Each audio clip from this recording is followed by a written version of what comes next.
I love actors. Don't you? Yep. Everybody likes, or at least you have some actors that are your favorites.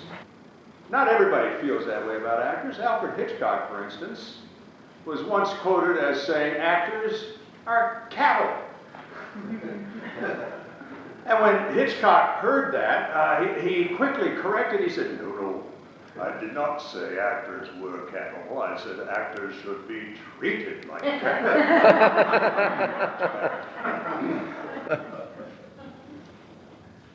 When I was 6 years old, I lived in Baxter Springs, Kansas, a tiny little town in the extreme southeast corner of Kansas.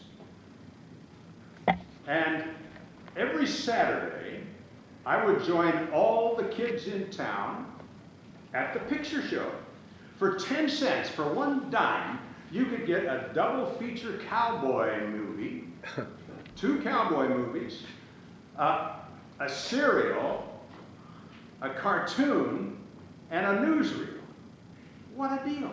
Not only that, we would sometimes have actors show up. And these cowboy movies were always starring people like Roy Rogers and Gene Autry and Lash LaRue and Hopalong Cassidy, and all of those heavyweights had a sidekick. And the sidekicks were equally well known to us: Walter Brennan, Andy Devine, Smiley Burnett. Well, Smiley Burnett actually paid a visit to Baxter Springs. I was 6. And when Smiley stepped out in front of the red velour curtain in front of the movie theater, the whole crowd of kids went crazy and jubilant, screaming. He called himself Frog because he talked down like this sometimes.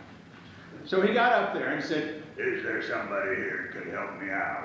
I need a little help on the show." And when he said that, a hush fell over the place. But in that silence, I heard an opportunity call. And I was up there, standing next to his kneecap in a flash.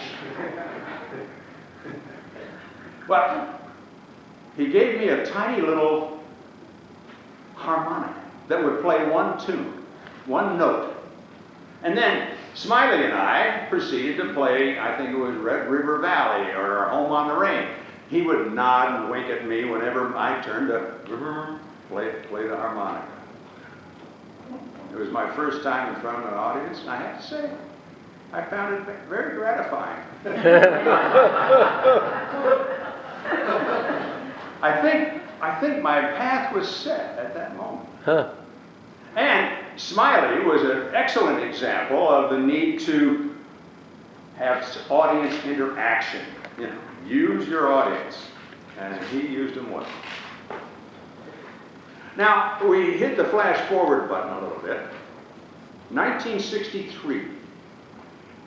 At that point, I was a college undergraduate at Wayne State University. I was very privileged to be a member of the Hillberry Classic Theater Company. We were doing 4 Shakespearean plays in rolling repertory, so it was pretty sophisticated. The whole idea was to celebrate the 400th anniversary of William Shakespeare, who was born in 1564, and we would be putting these plays on in 1964, rehearsing in the fall of 63.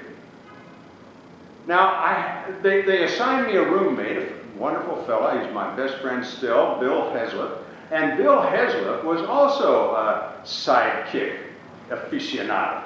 Bill did a perfect voice of Walter Brennan, and when Bill was cast as the soothsayer, he came to a rehearsal one day and did the soothsayer.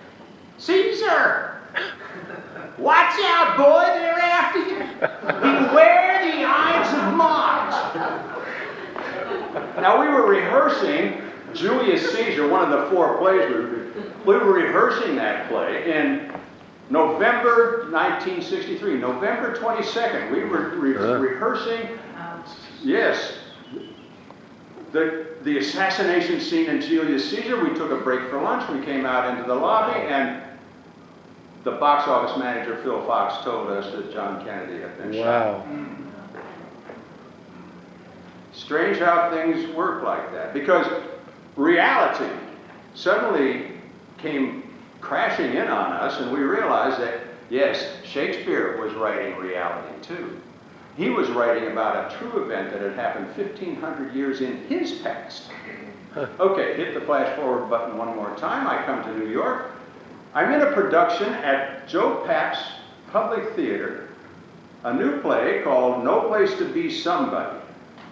It was written by a guy named Charles Gordon. It won the Pulitzer Prize, and it won an Obie Award for its leading actors. Well, I went to the Obie's ceremony that day, and Dustin Hoffman got up and told a story. He told a story about John Wayne becoming upset that people weren't giving him credit as an actor. So he went to London, hired a bunch of actors, and set up a production of Hamlet with himself in the lead. Now here's John Wayne out there in tights and curly-toed shoes, you know, and manfully trying out the iambic pentameter. Well, the audience, of course, is snickering, you know. And finally, when he got to the prime line, to be or not to be, that's the question. Well, that whole place just went into an uproar, and Wayne had to come down to the footlights and say, now look here, you people, I don't think it's very considerate of us hard-working actors up here. And I just want you to remember one thing. I didn't write this shit.